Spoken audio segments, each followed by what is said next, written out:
అయిన దేవుడేమో తీర్పు తీర్చడానికి కూర్చున్నాడు, యేసుక్రీస్తు ప్రభువేమో నీ పక్షంగా వాదిస్తూ ఉంటాడు.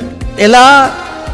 అయ్యా, ఈ కుమార్తె అనేకమైన తప్పులు చేసింది, కానీ ఆ తప్పులన్నిటికీ శిక్ష నేను అనుభవించాను కదయ్యా, మీరు వేశారు నాకు. మీ కోర్టులో నేను ముందుగానే శిక్ష అనుభవించానయ్యా, ఈ కుమార్తెని కరుణించు, నా నిమిత్తమై క్షమించు. ఇక మీదట ఈ కుమారుడు చాలా పరిశుద్ధంగా జీవిస్తారు, నన్ను పోలి నడుచుకుంటారు, నా మాట నిలబెడతారు. నేను తప్పిస్తాను, ఇప్పుడు నేను తప్పించిన తర్వాత నా మాట వింటారు వాళ్ళు. నేను ఎలా చెప్తే అలా చేస్తారు. నేను నడవమంటే నడుస్తారు, కూర్చోమంటే కూర్చుంటారు, పడుకోమంటే పడుకుంటారు. నోటి నుంచి ఏ మాట మాట్లాడాలో నన్ను అడిగే చేస్తారు. దేవా, ఒకసారి నన్ను బట్టి ఈ వ్యక్తిని క్షమించు. ఆయన వాదిస్తాడు.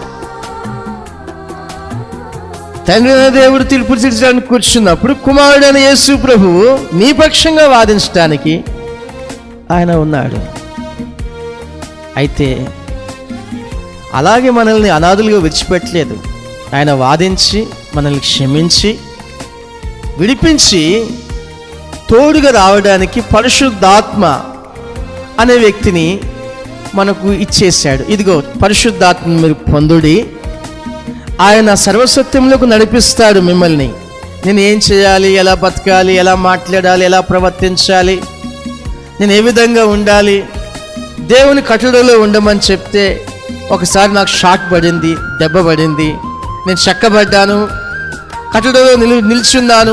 నేను సరిగ్గా ఈ గోడలో నిల్చుంటానికి, నా జీవనాన్ని సరిగ్గా నిలుపుకోవడానికి, స్థిరంగా స్థిరపరచుకోవడానికి నేను ఎలా ముందుకెళ్ళాలి అంటే, ఇదిగో నీకు పరిశుద్ధాత్మ అనే వరాన్ని ఇస్తున్నాను, దేవుని చేత వాగ్దానం చేయబడిన వాగ్దాన ఫలాన్ని ఇస్తున్నాను, మీరు పొందండి.